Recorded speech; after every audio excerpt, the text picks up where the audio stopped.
గాజాలో చాలా విపరీతమైనటువంటి పరిస్థితులు నెలకొన్నాయి. దాని మీద భారత ప్రభుత్వం మాట్లాడట్లేదు, కానీ ప్రపంచమంతా మాట్లాడుతోంది అని సోనియా గాంధీ గారు చాలా ఆవేదన వ్యక్తం చేస్తూ గాజా గురించి కన్నీటి బొట్టు కాల్చారు. ఏం ప్రశ్న ఆమెను కూడా అడగాలి. సో మీరెందుకు మరి పాకిస్తాన్ అరాచకాల గురించి మాట్లాడరు, లేకపోతే చైనా గురించి మాట్లాడరు, చైనాతో ఒప్పందం గురించి ఎందుకు చెప్పరు? గాజా ఒక్కటే మీకు గుర్తొస్తుందా? కాశ్మీరీ పండిత్ని అక్కడ కాశ్మీర్ నుంచి తరిమి కొట్టినప్పుడు మీరు నిద్రపోతున్నారు ఆ టైం. బాట్లా హౌస్ ఎన్కౌంటర్ అప్పుడు మాత్రం నిద్రపోదు. ఏడ్చుకుందంట సోనియా గాంధీ. నిద్రపోదండి. షీ వాస్ క్రైయింగ్ అంట. అంటే ముస్లిమ్స్ చనిపోతే ఆమెకు ప్రాబ్లం ఉంది, హిందువులు కంటే ఉగ్రవాదులు చనిపోతే కూడా. మోదీ గవర్నమెంట్ 12 సంవత్సరాల్లో ఒక్కరి మీదనైనా చర్యలు తీసుకున్నదా? లేదు. ఒక్కరినైనా అరెస్ట్ చేశారా? పవన్ ఖేర్ ఆ స్టేట్మెంట్ చూసారా సాయి గారు? మొన్న మేము పవర్లో వస్తే ఒక్క బీజేపీ లీడర్ కూడా రోడ్ మీద తిరగలేడు వితౌట్ సెక్యూరిటీ అని. అసలు రాముడిని ద్వేషించిన వాళ్ళందరూ వాళ్ళ రామభక్తులుగా మాట్లాడుతున్నారు. అరవింద్ కేజ్రీవాల్కి అసలు ఏమైనా సంబంధం ఉందా? అమిత్ షా ఎందుకు వెళ్ళడండి అయోధ్యకు అని మాట్లాడుతున్నాడు. అరవింద్ కేజ్రీవాల్ వచ్చాడు అయోధ్యకి. బీజేపీ నాయకులకున్న ఒక మేజర్ సమస్య, ఒక చిన్న విమర్శను కూడా వాళ్ళు తట్టుకోలేరు. బయట వాళ్ళు పచ్చి బూతులు తిట్టినా సరే వాళ్ళకి ఏం ప్రాబ్లం లేదు. బీజేపీ స్ట్రాటజీ తెలంగాణలో తప్పు. నమస్తే, వెల్కమ్ టు నేషనల్ రౌండప్. జాతీయ వార్తాంశాల్ని జాతీయవాద దృక్పథంతో విశ్లేషించే చర్చా కార్యక్రమం నేషనల్ రౌండప్ 205వ ఎపిసోడ్తో మీ ముందుకు వచ్చాము. ఈ వారంలో జరిగిన జాతీయ వార్తాంశాలపై విశ్లేషించేందుకు మనతో ఉన్నారు సీనియర్ జర్నలిస్ట్ సురేష్ కొచ్చాట్లి గారు. వారితో మాట్లాడదాం. నమస్కారం సార్. నమస్కారం సాయి గారు. సురేష్ కొచ్చాట్లి గారు, సార్ ఫస్ట్ అంశం మనము సోనియా గాంధీ ఆపెడ్ గురించి మాట్లాడదాం సార్. ఇండియన్ ఎక్స్ప్రెస్లో సోనియా గాంధీ రాసినటువంటి opinion piece, India remains silent on Gaza while the world continues to speak up. గాజాలో జరుగుతున్నటువంటి మారణ హోమం అంటారా, నరమేధం అంటారా, లేకపోతే ఇజ్రాయెల్ చేసిన దాడులు అంటారా, whatever it may be, గాజాలో చాలా విపరీతమైనటువంటి పరిస్థితులు నెలకొన్నాయి. దాని మీద భారత ప్రభుత్వం మాట్లాడట్లేదు, కానీ ప్రపంచమంతా మాట్లాడుతోంది అని సోనియా గాంధీ గారు చాలా ఆవేదన వ్యక్తం చేస్తూ గాజా గురించి కన్నీటి బొట్టు కాల్చారు. రాత్రిలోనే కనబడుతోంది అదంతా. సో యాక్చువల్లీ సేమ్ ప్రశ్న ఆమెను కూడా అడగాలి. భారత ప్రభుత్వం గాజా గురించి మాట్లాడలేదు అని అంటున్నారు, కానీ సో మీరెందుకు మరి పాకిస్తాన్ అరాచకాల గురించి మాట్లాడరు, లేకపోతే చైనా గురించి మాట్లాడరు, చైనాతో ఒప్పందం గురించి ఎందుకు చెప్పరు, మీరెందుకు సైలెంట్ మెయింటైన్ చేస్తున్నారని చెప్పి అడగాలి. బంగ్లాదేశ్ గురించి ఎందుకు మాట్లాడరు? సాయి గారు, ఇది కాంగ్రెస్ దగ్గర ఒక సెలెక్టివ్ ఏం చెప్తారు నెరేటివ్ ఉంది. ఒకటి సెలెక్టివ్ అవుట్రేజ్ అని చెప్పచ్చు. అంటే కోపం సెలెక్టివ్గా వస్తుంది వాళ్ళకి. మీరు చూడండి, ఇది ఇక్కడ ఒకటే కాదు, కేరళలో కూడా సద్దాం హుసేన్ని ఉరి తీసినప్పుడు ఒక బంద్ పాటించారు కేరళలో. ఓకే, అక్కడున్న ముస్లిం పార్టీస్ అండ్ కాంగ్రెస్ అందరు కలిసి సిపిఎంతో సహా కలిసి బంద్ పాటించారు ఆ రోజు. ఓకే, బహుశా ఇరాక్లో కూడా జరగలేదేమో బంద్, కానీ అక్కడ జరిగింది, కేరళలో జరిగింది. ఇది ప్రాబ్లం మన దగ్గర.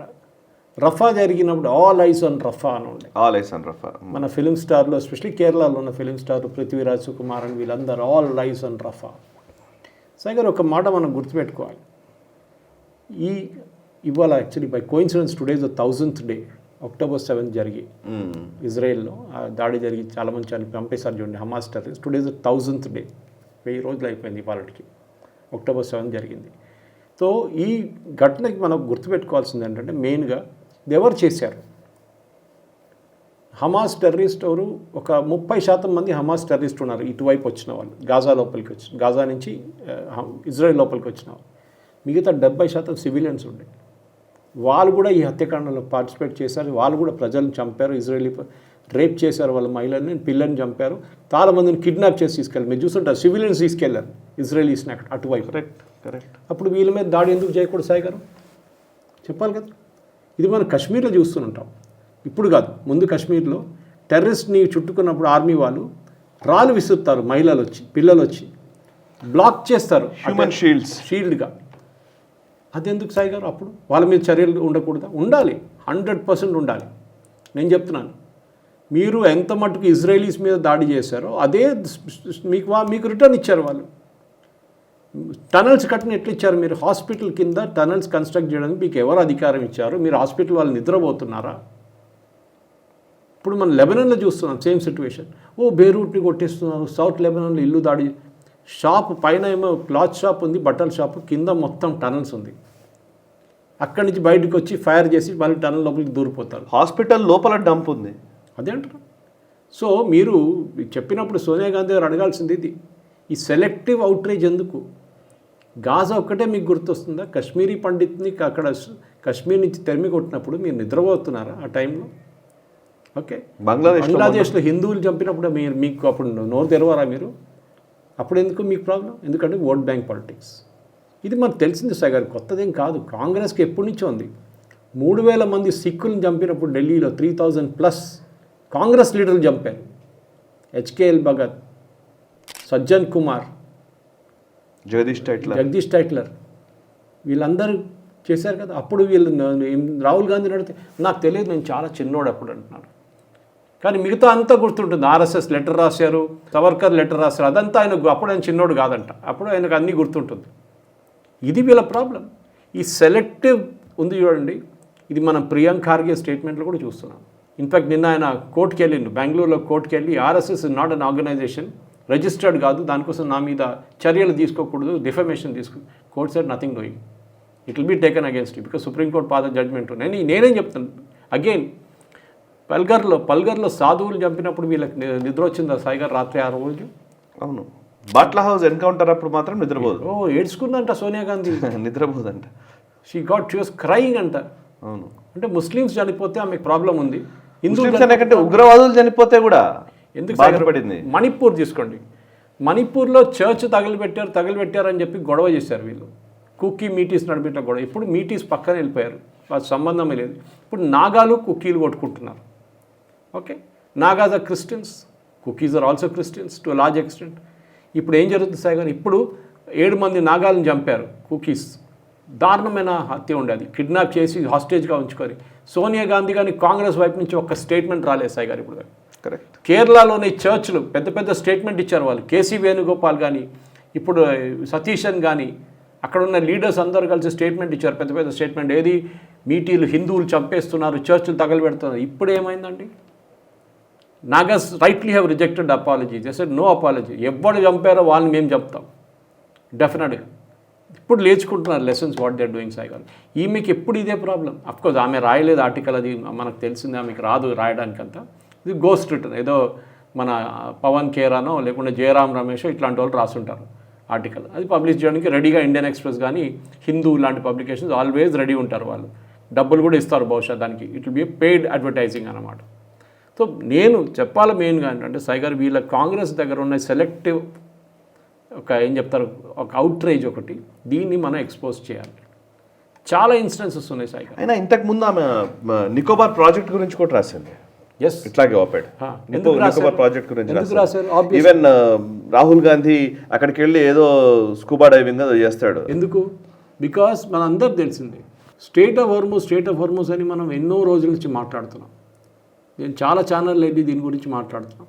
20% ఆఫ్ ద వరల్డ్స్ ఫ్యూయల్ ఆగిపోతుంది, ఫర్టిలైజర్ ఆగిపోతుంది, గ్యాసెస్ ఆగిపోతుంది, అన్ని పెట్రోకెమికల్స్ ఆగిపోతున్నాయి. కానీ సాయి గారు, మలక్కా స్ట్రేట్స్, గ్రేట్ నికోబార్ పక్కనున్న ఒక స్ట్రేట్ని మనం ఇదేలాగా మనం బంద్ చేస్తే 40% ఆఫ్ ద వరల్డ్ ట్రేడ్ ఆగిపోతుంది సార్. 40%. ఎక్కడ 20%, ఎక్కడ 40%?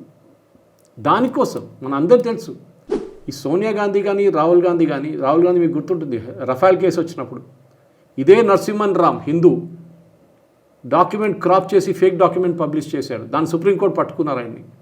రాహుల్ గాంధీని అడ్మానిష్ చేశారు సుప్రీంకోర్టు, ఏముంది రఫాల్లో, ఏం తప్పు లేదని చెప్పేసి. ఇప్పుడు దాని గురించి మాట్లాడలేదు. అదేలాగా పాకిస్తాన్ మన 7 ప్లేన్లు కొట్టుపడేశారు, చాలా జరిగింది. రాజ్నాథ్ సింగ్ మీద ప్రివిలేజ్ మోషన్. రాజ్నాథ్ సింగ్ గారు అడిగిన ప్రశ్న ఏంటి పార్లమెంట్లో, మన దగ్గర నుంచి ఎంతమంది పైలట్లు పోయారు, చనిపోయారు, ఎన్ని ప్లేన్లు పోయినాయని అడిగారు. అండ్ ఈ క్లియర్లీ సెడ్ నోన్, 0. కానీ ఈ సోల్జర్స్ని సపరేట్గా ఆల్రెడీ వాళ్ళ ఫ్యామిలీస్ని ఆల్రెడీ అవార్డు ఇచ్చారు, వాళ్ళకి కావాల్సిన బ్రేవరీ అవార్డ్స్ ఇచ్చేశారు ఆల్రెడీ. తెలుసు ఆర్మీకి ఒక ప్రొసీజర్ ఉంటుంది, ఒక్క సోల్జర్ని కూడా వితౌట్ ఏం చెప్తారు గార్డ్ ఆఫ్ ఆనర్ వాళ్ళు ఫ్యూనరల్ ఇస్తారు, ప్రాపర్ మిలిటరీ ఫ్యూనరల్ ఇస్తారు. వాళ్ళు ఇచ్చారు కదా వీళ్ళకి కూడా, ఈ 6 మందికి. కానీ దాని పెద్ద ఇష్యూ చేసి కేసీ వేణుగోపాల్ ఇప్పుడు పార్లమెంట్లో ప్రివిలేజ్ మోషన్ పెడుతున్నారు. మీరు అడిగిన ప్రశ్న ఏంటి, రాజ్నాథ్ సింగ్ గారు ఇచ్చిన జవాబు ఏంటి, అది ముందు చూడండి. మీకేంటి, పాకిస్తాన్ని సపోర్ట్ చేయాలి. చూడు 6 చనిపోయారు ఇండియా నుంచి, పబ్లిసిటీ మొదలుపెట్టారు పాకిస్తాన్. ఎవరు కోట్ చేస్తున్నారు? వాళ్ళు కాంగ్రెస్ పార్టీని కోట్ చేస్తున్నారు. కేసీ వేణుగోపాల్ని కోట్ చేస్తున్నారు పాకిస్తాన్. నేను ఇప్పుడు చెప్తాను సాయి గారు, వీళ్ళ ప్రతి దానికి ఫండింగ్ అక్కడి నుంచే, పాకిస్తాన్ నుంచో లేకుంటే ఇటువైపు చైనా నుంచి. ఇప్పుడు FCRA బిల్ వచ్చినప్పుడు చూస్తున్నాం మనం, ఎందుకు ఇంత అవుట్రేజ్ ఎందుకు అని. దీనికి కారణం నథింగ్ బికాజ్ ఆఫ్ అకౌంట్స్ చూడడమో లేకుంటే రిజిస్టర్ చేయడం అంతా పక్కన పెట్టండి. దాంట్లో ఒక మెయిన్ సెక్షన్ ఉంది సాయి గారు, మీరు ఏదైనా మీడియా స్పాన్సర్ చేస్తున్నారా? If so provide details. వీళ్ళు క్వింట్, స్క్రాల్, వైర్, వీళ్ళందరూ క్యారవాన్, వీళ్ళందరూ స్పాన్సర్ చేస్తున్నది ఒకటే చైనా నుంచి లేకుంటే మిడిల్ ఈస్ట్ నుంచి. ఇదందరూ బయటపడతారు. సో ఈ సోనియా గాంధీ ఎందుకు సాయి గారు CAA తీసుకొచ్చినప్పుడు ఎంత పెద్ద అజిటేషన్ చేశారు సాయి గారు, అది ఇది అని చేశారు. ఏమైన తర్వాత CAA నుంచి వాళ్ళకి రూల్స్ అనౌన్స్ చేసినప్పుడు అప్పటి నుంచి వీళ్ళు ఎవరు కనిపించట్లేదే. బంగ్లాదేశ్ నుంచి వచ్చిన హిందువుల గురించి ఎందుకు మాట్లాడలేదు, మతో కమ్యూనిటీ గురించి ఒక్క మాట చెప్పరు కాంగ్రెస్ వాళ్ళు. వీళ్ళకి ఇదే ప్రాబ్లం. వీళ్ళకు సాయి గారు దానికోసం కాంగ్రెస్ ఈ స్థితిలో వచ్చేసారు సాయి గారు. రాజీవ్ గాంధీ గారు 1987లో గెలిచిన ఎలక్షన్ తర్వాత ఆ మెజారిటీ సింపతి ఓట్ మీద వచ్చిందనుకోండి, కంప్లీట్గా 400+ సీట్స్ ఇందిరాగాంధీ గారు చనిపోయిన తర్వాత. అప్పటి నుంచి ఇప్పుడు దాకా కాంగ్రెస్కి మెజారిటీ రాలేదు పార్లమెంట్లో. We're now in 2026. Correct. Of course last 3 ఎలక్షన్లో అసలు దే డిడ్ ఈవెన్ క్రాస్ 100, అది ఇంకో మాట. కానీ ఎందుకంటే అది వెస్ట్ బెంగాల్లో చూపించారు, అక్కడ ఉన్న ప్రజలు చూపించారు సాయి గారు. మీరు ఈ ముస్లిం వెంటబడి ముస్లిం ఓట్లు అని తిరిగితే మిమ్మల్ని హిందువులు కనెక్టివ్గా వచ్చి ఓటేసి అవుట్ చేసేస్తారు మిమ్మల్ని.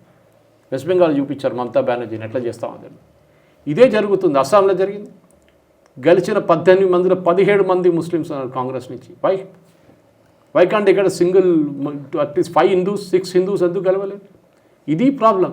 ఈ ముస్లిం ఓట్ బ్యాంక్ ప్యాండరింగ్తోనే కాంగ్రెస్కి హిందువుల ఓట్లు లేకుండా పోయింది. ఇప్పుడు ఇంకా ముందుకెళ్తే సాయి గారు దీనికన్నా దారుణం పరిస్థితి కాంగ్రెస్. సోనియా గాంధీ గారు డబుల్ స్టాండర్డ్స్ గురించి మాట్లాడుతున్నారు. డబుల్ స్టాండర్డ్ మనం ఎక్స్పోజ్ చేయాలి సోనియా గాంధీది. బీజేపీ కరెక్ట్ అడిగారు, మీకు గాజా ఒకటే కనిపించిందా?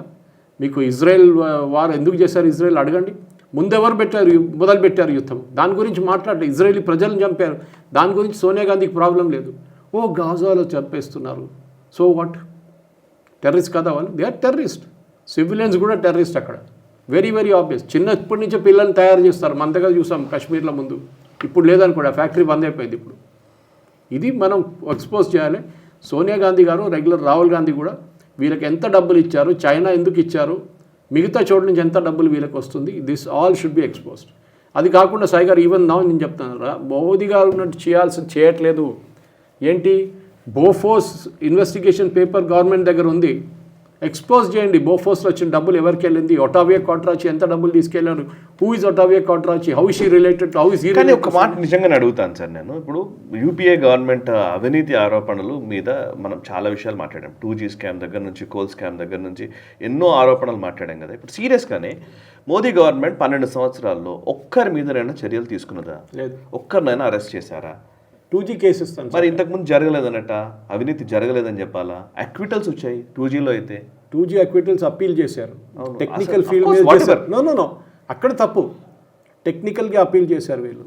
2Gలో చాలా కాంపోనెంట్స్ ఉండే. Open and shut case. అది లంచం తీసుకున్నాడని అడ్మిట్ చేశారు వాళ్ళు. That tender was change the last minute అని అప్పీల్ చేశారు వాళ్ళు. రూల్స్ మార్చారు లాస్ట్ మినిట్లో. సుప్రీంకోర్టు చెప్పింది, మనం ఎవరు చెప్పక్కర్లేదు. సుప్రీంకోర్టు సెట్ రాజా ఏమేం చేశాడని చెప్పి ఇల్లీగాలిటీస్. ఒక సింగిల్ టెక్నికాలిటీస్ మీద చేసిన దానికి ఇన్ని రోజులు ఆ సాయి గారు నాకు అర్థం కాదు. అండ్ ఈవెన్ వేరే కేసులు ఎక్కడ కూడా అగస్టా వెస్ట్లాండ్ స్కామ్ కావచ్చు, స్కార్పియన్ ఎక్కడ పోయింది, అగస్టా వెస్ట్లాండ్ స్కామ్ కావచ్చు, లేకపోతే ఇప్పుడు కోల్ స్కామ్, మన్మోహన్ సింగ్ గారు కోల్ మినిస్ట్రీ, కొంతమంది బ్యూరోక్రాట్స్ జైల్లో పంపించారు. కోల్ అలొకేషన్స్ అంతా క్యాన్సిల్ చేశారు. ఈవెన్ 2G కూడా క్యాన్సిల్ చేశారు. కానీ దానికి తర్వాత చిదంబరం కొన్ని రోజులు జైల్లో ఉన్నాడు. చిదంబరం తర్వాత మళ్ళీ బయటకు వచ్చేసాడు. ఇది ఎట్లయిపోయిందంటే, ఒక దొంగ ల్యాప్టాప్ దొంగతనం చేస్తాడు ఎక్కడి నుంచి, ఒక ఇంటికి వెళ్ళో లేకుండా హాస్టల్ నుంచి. వాళ్ళని పోలీసులు పట్టుకుంటారు. పట్టుకుంటాడంటే ల్యాప్టాప్ ఉంది సార్, తీసుకోండి సార్ అంటాడు. ఆ అబ్బాయికి ఇచ్చేసేయండి, నాకు అక్కర్లేదు ఇప్పుడు అని. అయిపోయిందా సార్ కేసు అని అడుగుతాడు. అది అయిపోయింది. ఇట్లా అయిపోయింది. ఇప్పుడు కేసు ఉంటుందా, నువ్వు దొంగతనం చేసావు, you have stolen it, that case doesn't go away. మీరు ల్యాప్టాప్ రిటర్న్ చేశారని చెప్పి అది ఆగట్లేదు. ఇది బీజేపీ చేస్తుంది తప్పు. రాహుల్ గాంధీ బ్రిటిష్ సిటిజన్షిప్ వచ్చి ఎన్ని రోజులు ఆయన సాయి గారు, ఇన్ఫర్మేషన్ ఉంది వీళ్ళ దగ్గర. స్విస్ బ్యాంక్స్ నుంచి వచ్చిన అమౌంట్ డీటెయిల్స్ ఉంది వీళ్ళ దగ్గర. ఏం చేశారు దాని గురించి? ఇది దయానిధి మారన్ గురించి బిఎస్ఎన్ఎల్ కేసు ఉంది ఒకటి, సెపరేట్ ఎక్స్చేంజ్ పెట్టుకున్నాడు ఇంట్లో అని చెప్పి. ఆ కేసు ఏమైనా sir open and shut case అది కూడా. అదే ఎగ్జాక్ట్లీ నాకు ఒకసారి డౌట్ వస్తుంది, కావాలని చెప్పి చేస్తున్నారా వీళ్ళని. అంటే ఇక్కడ ఒక పాయింట్ ఎందుకు అవుతున్నారు అని అంటే కనుక సార్, ఈ కేసులలో అరెస్ట్ చేస్తే మళ్ళీ ఇమీడియట్లీ దాన్ని బేస్ చేసుకుని సింపతి కార్డు ప్రయోగించి మళ్ళీ అది ఈ షుడ్ బి ప్రిపేర్డ్ సాయి గారు పొలిటికల్లీ, ఇట్లాంటి ఉంటుంది. కరెక్ట్. సింపతి కార్డ్ భయపడి మీరు చేయకపోతే దెన్ యువర్ హిపోక్రసీ అయిపోతుంది సాయి గారు. ఇది చాలా important. It be hypocrisy totally. Action తీసుకోవాల్సింది. రాహుల్ గాంధీ బ్రిటిష్ సిటిజన్షిప్ ఉందా లేదా స్ట్రైట్ అవే. నేషనల్ హెరాల్డ్ కేసు ఏమైంది సాయి గారు? It is again an open and shut case. Rahul Gandhi ఆరోపణ చేసిన తర్వాత డిస్క్వాలిఫై చేశారు ఆయన్ని, మీకు గుర్తుంటుంది. ఆర్ఎస్ఎస్ సవర్కర్ మీద ఎక్కడ చేసిన తర్వాత డిస్క్వాలిఫై చేశారు ఆయన్ని. ఏమైంది సాయి గారు? దాని అప్పీల్ సుప్రీంకోర్టుకి వెళ్ళింది, అక్కడే పడింది. Government should follow up. సుప్రీంకోర్టుని అడగాలి, మీరు ఎన్ని రోజులు తీసుకుంటారు, మీరే అంటారు కదా. నేను అనేది ఎందుకంటున్నానంటే సార్, బీజేపీ ఇవన్నీ ఆలోచిస్తుంది, క్యాలిక్యులేషన్స్ చేస్తుంది, పోనీ దీనివల్ల ఏంటి లాభం అని ఆలోచిస్తుంది. కానీ కాంగ్రెస్ అలా చేయదు sir. Congress ruthless sir, very ruthless. So ఇప్పుడు మీరు అయోధ్య ఇష్యూ మనం మాట్లాడాల్సింది ఉంది. యాక్చువల్లీ ఇలాంటివి వచ్చినప్పుడు వాళ్ళు ఎంత చాలా నిర్దాక్షిణ్యంగా బిహేవ్ చేస్తారు. మీరు అబ్జర్వ్ చేస్తే పాల్ఘర్ సాధువుల విషయంలో ఎంత నిర్దాక్షిణ్యంగా, అప్పుడు గవర్నమెంట్ ఉంది వాళ్ళదే, బేసికల్లీ కాంగ్రెస్ అండ్ శివసేన గవర్నమెంటే ఉంది. అర్నబ్ గోస్వామిని తీసుకెళ్ళి అసలు ఎక్కువ రోజులు తక్కువ తీసుకెళ్ళి అరెస్ట్ చేశారు. అర్నబ్ గోస్వామిని అరెస్ట్ చేశారు అండ్ ఈవెన్ కంగనా రనౌత్ని ఇల్లు కూల్చేశారు. ఓకే, గవర్నమెంట్ వచ్చిన తర్వాత వాళ్ళు తీసుకునే డిసిషన్స్ చాలా రుత్లెస్ డిసిషన్స్. ముఖ్యంగా కక్ష సాధింపు విషయంలో కాంగ్రెస్ తీసుకున్నంత ఫాస్ట్గా ఎవరు డిసిషన్ తీసుకోరు. ఈవెన్ మన జగన్ కేసు చూసాము, అంతే. చాలా కేసులు ఉన్నాయి ఇట్లా, ఒకటి కాదు రెండు కాదు. బట్ ఎందుకని బీజేపీ ఆలోచిస్తుంది అనేది మేజర్ ఇష్యూ. పవన్ కేరా స్టేట్మెంట్ చూసారా సాయి గారు మొన్న? మేము పవర్లో వస్తే ఒక్క బీజేపీ లీడర్ కూడా రోడ్డు మీద తిరగలేడు వితౌట్ సెక్యూరిటీ అన్న. Yeah, they are capable enough. నిజంగానే చూపిస్తున్నారు. అంటే మీకు హిందూ టెర్రరిజం చేశారు కదా సార్, సాఫ్రాన్ టెర్రరిజం అనేది క్రియేట్ చేశారు కదా. సో వీళ్ళందరూ ఫ్రీగా తిరుగుతున్నారు కాంగ్రెస్ వాళ్ళు. మమ్మల్ని మీరు ఏం చేయలేకపోతున్నారు, ఇదే మీతో చేస్తాం. If you head refer to TMC, it was another story. ఆయన బీజేపీ లీడర్స్ని ఓపెన్గా థ్రెటన్ చేసిన తర్వాత ఒక్క కేసు లేదు సాయి గారు ఆయన మీద. హిమంత విశ్వశర్మ మీద చేసిన కేసు అగైన్ సుప్రీంకోర్టు దాకా వెళ్ళారు, బెయిల్ ఇవ్వలేదు సుప్రీంకోర్టు, కండిషనల్ బెయిల్ ఇచ్చారు అస్సాం హైకోర్టు. ఏమైంది? ఆ case again is open shut case. Fake documents produce చేశారు, ఫేక్ ప్రెస్ కాన్ఫరెన్స్లో ఫేక్ డాక్యుమెంట్. రాహుల్ గాంధీ ఎన్నిసార్లు చేశాడు సాయి గారు? ఆయన మీద ఏం చర్యలు తీసుకున్నారు చెప్పండి. ఇది ఒకసారి డిఫెండ్ చేస్తున్నప్పుడు కూడా నాకు కూడా కోపం వస్తుంది. మనం ఎందుకు డిఫెండ్ చేయాలి ఇదంతా? బీజేపీ వాళ్ళు చేయలేకపోతారు. యూ షుడ్ డిమాండ్ దట్ వీళ్ళ మీద చర్యలు ఎందుకు తీసుకుంటలేరు. యాక్చువల్లీ నేను చెప్తాను, కొంతమంది అడ్వకేట్స్, సీనియర్ అడ్వకేట్ కలిసి సుప్రీంకోర్టుని వెళ్ళి అడగాలి, రాహుల్ గాంధీ కేసు మీ దగ్గరకు వచ్చింది, మీరు దాన్ని స్టే చేశారు. సల్మాన్ ఖాన్ లాగా బ్లాక్ బక్ లాగా ఈ కేసు నడుస్తూనే ఉంటుందా జీవితం అంతా? ఈజీ రాహుల్ గాంధీ నెక్స్ట్ దాంట్లో అయిపోదు, ఆయన పార్లమెంట్ ఇది అయిపోతుంది 2029లో. మీరు అంటారు it is infructuous now, is no point in doing it. మీరు నిర్ణయం ఎందుకు తీసుకుంటలేరు? రాజా కేసెస్ ఓపెన్ అగైన్, అప్పీల్కి వచ్చింది. అప్పీల్ ఏం చేశారు? 2 సంవత్సరాలు అవుతుంది. What have you done our the appeal? మీరు స్పెషల్ ప్రాసిక్యూటర్స్ పెట్టండి, set of. Tushar Mehta busy ఉంటే చాలామంది ఉన్నారు మిగతా వాళ్ళు, ఆయనకి ఎక్స్టెన్షన్ కూడా ఇచ్చారు Tushar Mehta. You put another set of people who are efficient, who can get the work done. అది చాలా ఇంపార్టెంట్ సాయి గారు. రైట్. ఎందుకంటే ఇట్లాంటి దొంగలు రోడ్డు మీద తిరుగుతున్నాయి, ప్రజలకు కోపం వస్తుంది. అరే నవ్వుతారు బీజేపీ అలా, చూడండి వాడు రాజా తిరుగుతున్నాడు, దయానిధి మాదరని తిరుగుతున్నాడు, కామన్వెల్త్ గేమ్స్ అయితే కల్మాడి వెళ్ళిపోయాడు, ఇప్పుడు ఆయన లేడు, ఇప్పుడు జబ్బులను సంపాదించుకున్నాడు ఆయన. ఇదంతా జరుగుతుంది. పవార్ కేసు మనకు తెలుసు, శరద్ పవార్. ఇప్పుడు ఆయన కూడా బీజేపీలో చేరిపోతాడంట. ఇప్పుడు మనకు అర్థం కాదు. మనం ఇక్కడ కలకటాలు చూడండి, ఇప్పుడు సువేందునాథ్ దానికోసం మెచ్చుకోవాలి. ఏమైనా కానీ సాయి గారు, పనిష్మెంట్ చేశారా లేదా అభిషేక్ బెనర్జీని, తర్వాత జైల్లో వేసారా, దానికన్నా పెద్ద ఇన్సల్ట్. బండి నుంచి గుంజి షర్ట్ చింపి కోళ్ళతో కొట్టి చేశారా, దట్ ఈస్ ఎనఫ్. హ్యాపీ విజిలాంటీ వాళ్ళు చేసిన క్రైమ్కి, వాళ్ళు చేసినటువంటి గుండాగర్దికి అదే విజిలాంటీ జస్టిస్ అంటారు దాన్ని. భయపడుతున్నారు. మహువా మైత్ర పెద్ద స్టైల్లో స్టేట్మెంట్ ఇచ్చి ఏమైంది, రోడ్డు మీద దిగంగానే గుండెతో కొట్టారు. This is what should be done. కానీ రాహుల్ గాంధీ ఏం చేస్తే భయపడతారు. రాహుల్ గాంధీ ఆయన ముందే కాన్స్పిరసీ, నన్ను చంపడానికి ట్రై చేస్తారు, అది గుళ్ళతో చంపేస్తారంట ఎవడని కొట్టినప్పుడు. ఇది వీళ్ళ మెయిన్ థింగ్. కరెక్ట్. వీళ్ళని ప్రాసిక్యూట్ చేయాల్సి సాయి గారు. ఇఫ్ అమిత్ షాజీ కావాలంటే ఆయన చేయొచ్చు, ఆయన చేసి చూపించారు కూడా. ఈ షుడ్ డెఫినెట్లీ ఒక టార్గెట్ పెట్టి డజంట్ మ్యాటర్, మీరు చెప్పినట్లు అన్నిటికంటే పెద్ద భయం అదే ఉండొచ్చు. ఏది వీళ్ళని అరెస్ట్ చేస్తే మళ్ళీ రేపు విక్టిమ్ కార్డ్ పే చేస్తారు, మమ్మల్ని కావాలని జైల్లో వేస్తారని చెప్తారు. ఓకే, సో బీ ఇట్, చేయండి, అట్లీస్ట్ ప్రజలకు చూపించండి that we're able to do it అనేది. చాలా ఉన్నాయి సాయి గారు, నేను చెప్తున్నాను. మీరు మిగతా అన్ని పక్కన పెట్టండి, తిరుమల గీ కేసు నడుస్తుంది సాయి గారు, ఎక్కడికి వెళ్ళింది సాయి గారు చెప్పండి. అది మన దగ్గర ఎమ్మెల్యే ఎంపీస్కి ఇంకో కోర్టు ఉంది, క్విక్ ఫాస్ట్ ట్రాక్ కోర్ట్ అని చెప్పేసి. రాహుల్ గాంధీ కేసు దాంట్లో ఎందుకు వెళ్ళలేదు? ఇది చాలా ఉన్నాయి. అఖిలేష్ యాదవ్ మీద ఎన్నో కేసులు ఉన్నాయి, ఇప్పుడు దాకా ఏమైనా వచ్చింది బయటకు? ఏం రాలేదు. రాబర్ట్ వాద్రా నిన్న కూడా నేను చూశాను, ఎవరో somebody was showing that, Pradeep Bhandari was showing it, ఉత్తరాఖండ్లో మొత్తం ల్యాండ్ గ్రాబింగ్ జరిగిందని చెప్పేసి. ఏం చేశారు? స్కైలైట్ హాస్పిటల్ అంటే ఆయన కంపెనీ, అంటే అవినీతి చేసిన వాటిని బయటకు తీసుకురావడము, ఎక్స్పోజ్ చేయడము, వదిలేయడము, చర్యలేవి? అదే నా ప్రశ్న, అంతే. ఎందుకంటే సాయి గారు ఒకటి ఉంది, మీరు జపాన్ చూడండి, సౌత్ కొరియా చూడండి, ఈవెన్ మలేషియా చూడండి, అక్కడ ఎంత పవర్ఫుల్ అయిన leaders, even Thailand for that matter, ఎంత మనలాంటి దేశం. Let us not go to యూరోప్ని పక్కన పెట్టండి, యూఎస్ పక్కన పెట్టండి. మన దగ్గర మనలాంటి సౌత్ ఈస్ట్ ఏషియన్ నేషన్స్లో ఎంత పెద్ద లీడర్ అయినా కానీ ఆయన జైల్లో పంపిస్తారు. సౌత్ కొరియా చూసాం మనం, జపాన్ చూసాం మనం, థాయిలాండ్లో ప్రైమ్ మినిస్టర్ పంపించేశారు జైలుకి, ఆయన సిస్టర్ని పంపించారు జైలుకి. తర్వాత ఇది జరగాలి సాయి గారు. ఓపెన్ అండ్ షట్ కరప్షన్ కేసెస్లోనే అదే చెప్తున్నాను, మళ్ళీ పదే అది చెప్తున్నాను. Bofors is open and shut case. Olof Palme చంపేశారు వీళ్ళు కలిసి, అందరు కలిసి కావాలని చెప్పి సుపారీచి చంపారు ఆయన్ని, ఫార్మర్ స్వీడిష్ ప్రైమ్ మినిస్టర్ని. ఇది సాయి గారు, మనం బీజేపీ నెగటివ్ ఏమైనా ఉందంటే వాళ్ళ 12 సంవత్సరాలు ఇప్పుడు దగ్గర that they have not been able to do prosecution. They are not able to, వీళ్ళు జైల్లో పంపించలేకపోతున్నారు. దాన్ని చూసి వీళ్ళు నవ్వుతున్నారు. చూడండి, justice delayed is justice denied అంటాం మనం.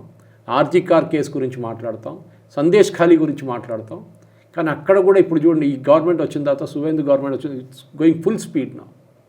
కానీ డెఫినెట్గా వీళ్ళని శిక్షించకపోతే either you apologise saying Rahul గాంధీకి మీద మేము తప్పు కేసు వేసామని చెప్పి అపాలజైజ్ చేయండి. చేయరు, కేసు ఉందని వాళ్ళకి తెలుసు, కానీ చేయడానికి భయపడుతున్నారు.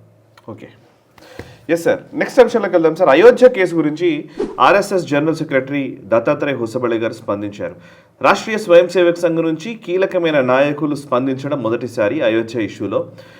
ఇది సుదీర్ఘ పోరాటాల తర్వాత వచ్చినటువంటి అయోధ్య రామ మందిర కళ సాకారమైంది. కానీ ఇప్పుడు ఈ పర్టికులర్ ఇన్సిడెంట్ చూస్తే చాలా పెయిన్ఫుల్గా అనిపిస్తోంది, చాలా బాధాకరంగా అనిపిస్తోంది ఈ అయోధ్యలో అవినీతి జరగడం విషయంలో.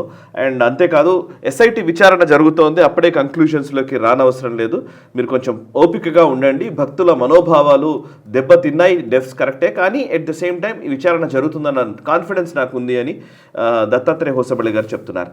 సో నిజంగానే ఇది ఈ ఇష్యూ కూడా సార్, అంటే ఒక రకంగా చెప్పాలంటే అయోధ్యలో ఇట్లాంటిది జరగాల్సిందే కాదు. కరెక్ట్.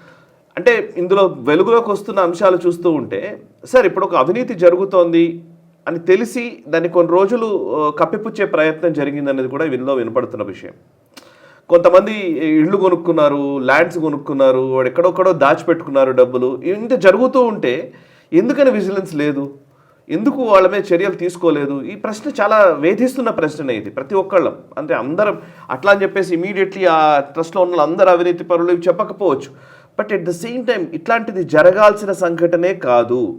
ఈ విషయంలో కొంచెం సీరియస్గా మాట్లాడాల్సిన అవసరం, సీరియస్గా అందరు ఇప్పుడు ఈవెన్ సంఘ రెస్పాండ్ అయింది. దత్తాత్రేయ హొసబళే గారు ఫార్చునేట్లీ ఆయన మాట్లాడారు, ఒక రకంగా చెప్పాలంటే పాజిటివ్ సైన్ అది. ఈవెన్ యోగి ఆదిత్యనాథ్ గారు మాట్లాడుతున్నారు. ఈ విషయం మీద అందరూ మాట్లాడాలి, బీజేపీ అండ్ ఆర్ఎస్ఎస్ సంబంధించిన వాళ్ళు మాట్లాడాలి. మాట్లాడకపోవడం వల్ల ఏమవుతుందంటే, ఎవరు విధర్మీయులో, ఎవరు రామభక్తులు, అసలు రాముణ్ణి ద్వేషించిన వాళ్ళందరూ వాళ్ళ రామభక్తులుగా మాట్లాడుతున్నారు. అరవింద్ కేజ్రీవాల్కి అసలు ఏమైనా సంబంధం ఉందా? అమిత్ షా ఎందుకు వెళ్ళడండి అయోధ్యకు అని మాట్లాడుతున్నాడు. అరవింద్ కేజ్రీవాల్ వచ్చాడు అయోధ్యకి? ఇప్పుడు రాహుల్ గాంధీ వచ్చాడా? ఇంతకు ముందు రాహుల్ గాంధీ వచ్చారా? ఎవరన్నా అయోధ్యను కావాలని కోరుకున్నారా? వాళ్ళు ఎవరు కూడా వాళ్ళ రామభక్తులు అయిపోయారు. చూసారా, రాముడు సీత అసలు ఎంత దారుణం ఇది, రాముడు మర్యాద పురుషోత్తముడు, ఇలాంటి వ్యక్తికి ఇలా చేస్తారా మాడుతున్నారు. ప్రియాంక వాద్రా మనం ట్వీట్ చేశారు దీని గురించి, రాముడి గురించి. అప్పుడు నేను దాంట్లో ఒక రిప్లై చేశాను ఆ ట్వీట్కి. సుప్రీంకోర్టులో అఫిడవిట్ ఇచ్చిన వాళ్ళు వీళ్ళు, that lord Ram is a myth, he does not exist అని. మీకు గుర్తుంటుంది, కాంగ్రెస్ పార్టీ అఫిడవిట్ ఇచ్చింది. అదే కాంగ్రెస్ పార్టీ ఇప్పుడు రాముడి గురించి మాట్లాడుతున్నారు. అవును, కార్ సేవకుల మీద ఫైరింగ్ చేసిన అఖిలేష్ యాదవ్ వాళ్ళ నాన్నగారు గుర్తుపెడుతుంది, ములాయం సింగ్ యాదవ్. వాళ్ళ కొడుకు అఖిలేష్ యాదవ్ ఇవాళ రాముడి గురించి మాట్లాడుతున్నారు. ఇందులో ఇంకో విషయం ఉంది సార్, మరి సేమ్ ములాయం సింగ్ యాదవ్కు పద్మ విభూషణ్ ఇచ్చింది మోదీ ప్రభుత్వం. అది ఈవెన్ మనం చూసాం శిబు సోరెన్కి ఇచ్చారు కదా. శిబు సోరెన్కి ఇచ్చారు. మనం రెండు మనం మాట్లాడాలి కదా. It's not correct. నేను చెప్తున్నాను, Shibu Soren is a convict. లంచం తీసుకొని ఓట్లేశారు వాళ్ళు, దాంట్లో డౌట్ లేదు. కానీ మీరు ఇట్లా పని చేస్తే డెఫినెట్గా ఈ దెబ్బతింటుంది ఇమేజ్. మీరు maybe for sake of votes ఏదైనా కానివ్వండి మీరు చేసి ఉంటారు, కానీ it is sends a wrong message అన్నమాట. నిన్న కూడా నాకు ఎవరో ఫోన్ చేసి, సురేష్ గారు నెక్స్ట్ ఇయర్ పద్మశ్రీకి మా దగ్గర ఒక సీనియర్ డాక్టర్ ఉన్నారు, ఆయన రికమెండ్ చేయాలి, మీరు చేయొచ్చు అని అడిగితే నేను చెప్పాను ఇట్లాంటి బిజినెస్లో నేను వెళ్ళను. ఫస్ట్ ఆల్ నేను రికమెండ్ చేస్తే, నేను రికమెండ్ చేయకపోతే కూడా ఆయనకు అవార్డు రాదు.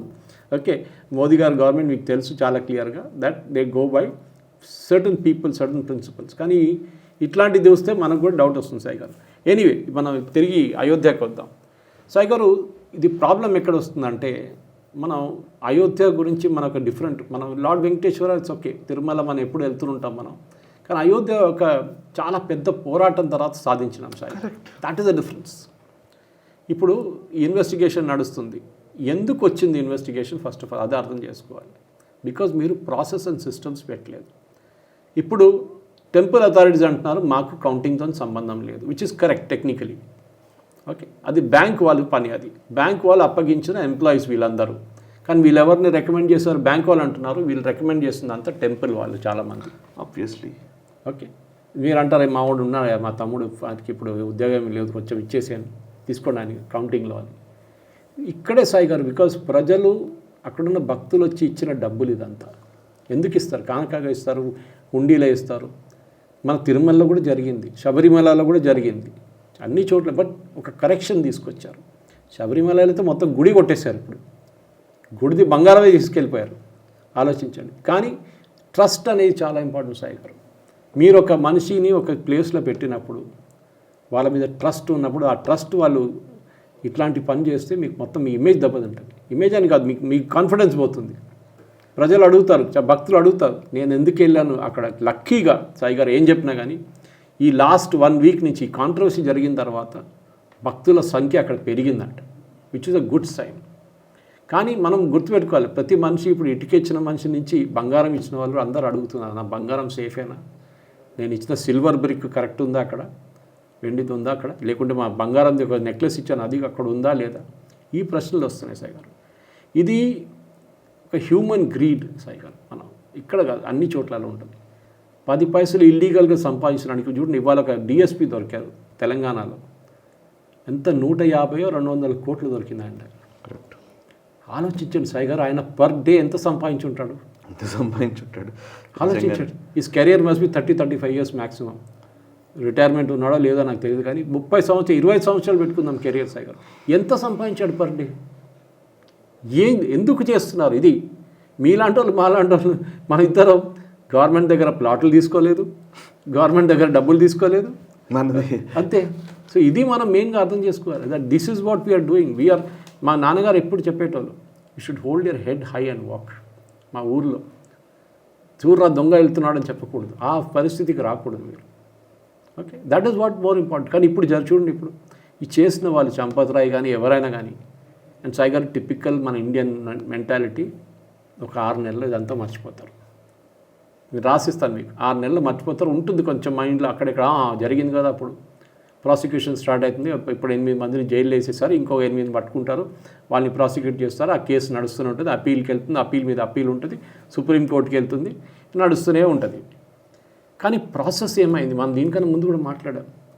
మీరు ఒక మనిషిని అపాయింట్ చేస్తున్నప్పుడు, మీరు రికమెండేషన్ మీద అపాయింట్ చేస్తున్నప్పుడు, నా దగ్గర వచ్చి ఒకరు సాయి గారు స్టూడియోలో ఏదైనా వేకెన్సీ ఉంటే పెట్టమని చెప్పండి అడిగితే నేనేం చెప్తాను, అన్లెస్ ఆ కాన్ఫిడెన్స్ ఆ అబ్బాయి మీద అమ్మాయి మీద కాన్ఫిడెన్స్ ఉన్నదాకా నేను రికమెండ్ చేయను. రేపు వాళ్ళు ఏమైనా చేస్తే that entire owners comes on me, నా మీద వస్తుంది. కరెక్ట్. నా ఎథిక్స్ మీద వస్తుంది. ఏం చేశాడు సురేష్కి వచ్చి, అట్లా డబ్బులు సంపాదించాడా, డబ్బులు తీసుకొని వీళ్ళు ఉద్యోగాన్ని పెట్టించాడా, ఇది వస్తుందన్నమాట అలిగేషన్స్. కానీ డెఫినెట్లీ దత్తాత్రేయ హొసవాళ్ళు చెప్పింది చాలా బాగా, ఎందుకంటే ఆర్ఎస్ఎస్ చెప్పకుండా మళ్ళీ అడుగుతారు వీళ్ళు, ఆర్ఎస్ఎస్ ఏం చెప్పట్లేదు అని చెప్పి. చూడండి, ప్రియాంక్ ఖార్గే లాంటి వాళ్ళు ఇప్పుడు దిగుతారు. ఇప్పుడు ఆర్ఎస్ఎస్ ఏం చేశారు, ఆర్ఎస్ఎస్ వాళ్ళు డబ్బులు సంపాదించారు, విహెచ్పి వాళ్ళు ఇన్వాల్వ్ ఉన్నారు, ఇదంతా వస్తుంది. అండ్ మీరు చెప్పిన దానికి I think it's real black mark, దాంట్లో డౌట్ లేదు. అబ్సల్యూట్లీ. అంటే ఇందులో నా ఉద్దేశం ఏంటంటే sir, please correct me if I'm wrong, తప్పు ఎవరైనా చేస్తారు, ఎక్కడైనా జరగవచ్చు. దాన్ని మనము కప్పిపుచ్చే ప్రయత్నం చేయాల్సిన అవసరం లేదు, వెనక్కి వెళ్ళాల్సిన అవసరం అంతకంటే లేదు.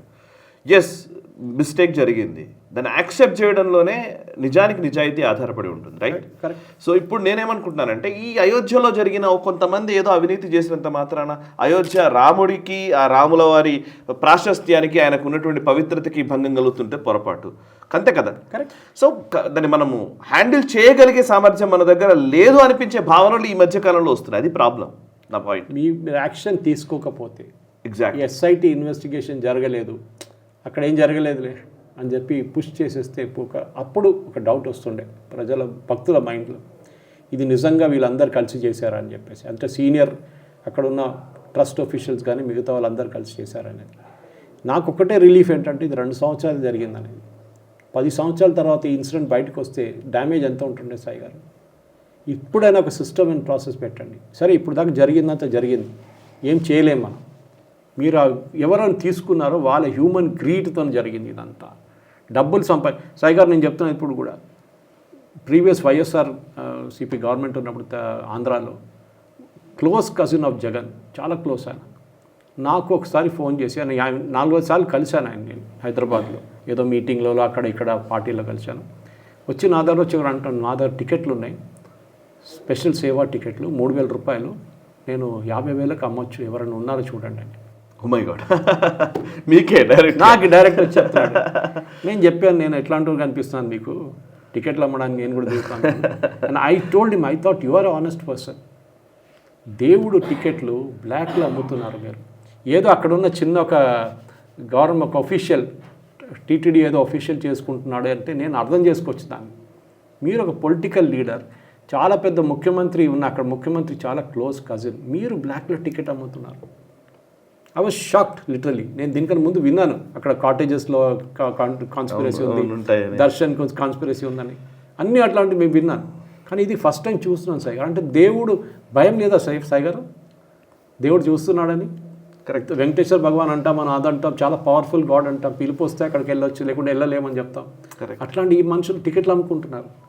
ఆయనకు తెలుసు పాసిబుల్ ఏంటి, shelf life of Jagan is only 5 years. ఈ 5 సంవత్సరాలు సంపాదించుకున్నది నేను సంపాదించుకుంటాను, ఇది వీళ్ళది కూడా. రేపు మేము కాంట్రాక్ట్లు ఉన్నాం, తీసేస్తారు. సార్ టిపికల్ మీరేం చేస్తారంటే, ఇప్పుడు జరిగిన ప్రాసెస్లో కూడా ఇన్వెస్టిగేటర్స్ చాలామంది అరెస్ట్ చేశారు, అది చేశారు. కానీ మీరు ప్రాసెస్లో మీరు చూసిన కాంట్రాక్ట్లో తీసుకున్నప్పుడు అందరూ వాళ్ళ మీద వీళ్ళ మీద వేసేస్తున్నారు ఆరోపణలు. ఇప్పుడు వాడు చేశాడు, వీడు చేశాడు, నాకు తెలియదు, వాడు చేశాడని చెప్పేసి ఇదే జరుగుతుంది సాయి గారు. This is what the most important thing is that మీరు ఒక కాన్ఫిడెన్స్ బిల్డింగ్ మెషర్ తీసుకురాలేదు. మీరు కాంట్రాక్ట్లో తీసుకున్న ఎంప్లాయీస్ బ్యాక్గ్రౌండ్ చెక్ చేయలేదు. మన చిన్న ఐటీ కంపెనీలు కూడా బ్యాక్గ్రౌండ్ చెక్ చేస్తాం, ఎంప్లాయీది క్రిమినల్ రికార్డ్ ఉందా లేదా, ఎట్లాంటి వాళ్ళు వీళ్ళు, అసెట్స్. మీరు ఇల్లు కొనుక్కుంటే పక్కనోడికి తెలియదా సాయి గారు? అండ్ మన ఇండియన్ కంపెనీ, స్పెషల్లీ ఇండియాలో, పక్కనోడికి ఏదైనా మంచి జరిగితే ఇమ్మీడియట్గా డౌట్ వస్తుంది, ఏంట్రా వీడు 2 కార్లు కొనుక్కున్నాడు, కారు కొనుక్కున్నాడు, పెద్ద ఇల్లు కట్టి అచ్చచ్చ ఏదో చేస్తున్నాడు వీడు. ఓకే, జెన్యున్గా కూడా ఉండొచ్చు, కానీ ఉంటుంది. 2 కోట్ల ఫ్లాట్ తీసుకున్నా అంట వాడు, వచ్చచ్చచ్చ ఏదో ఉంది వీడికి, లంచాలు తీసుకుంటున్నాడు ఎక్కడి నుంచో. ఇది నార్మల్గా వస్తుంది. కానీ ఇంత చేసిన తర్వాత కూడా, ఎన్ని చూసిన తర్వాత కూడా, what were this people doing? మీ దగ్గర ఇంటర్నల్ ఇంటెలిజెన్స్ ఉంటుంది సాయి గారు, విజిలెన్స్ కమిటీ అని ఒకటి ఉంటుంది ఎప్పుడైనా. కానీ నాకు బాధ ఎక్కడ అనిపించింది అంటే, ఇవాళ నిన్న గవర్నమెంట్ ఒక స్టేట్మెంట్ ఇచ్చారు, కోర్టులో ఇచ్చారో ఎక్కడ ఇచ్చారో తెలియదు, that this temple trust is not involved. మీరు ఇన్ఫర్మేషన్ గవర్నమెంట్తో ఏ సంబంధం లేదు ఈ టెంపుల్ ట్రస్ట్ అంటున్నారు. ఆలోచించండి. అంటే వాళ్ళు they are extra constitutional authorities Sai గారు. ఇదే అర్థం కావట్లేదు. చాలా స్ట్రిక్ట్గా యాక్షన్ తీసుకోవాలి గారు. సాయి గారు ఒకటి, ఇది రామ్ జన్మభూమిలో ఒకటే కాదు నడిచింది, అక్కడ చాలా చోట్లలో టెంపుల్స్లో ఇది నడుస్తుంది. నేను ఒక ఎగ్జాంపుల్ లాస్ట్ టైం బహుశా ఇచ్చాను మీకు.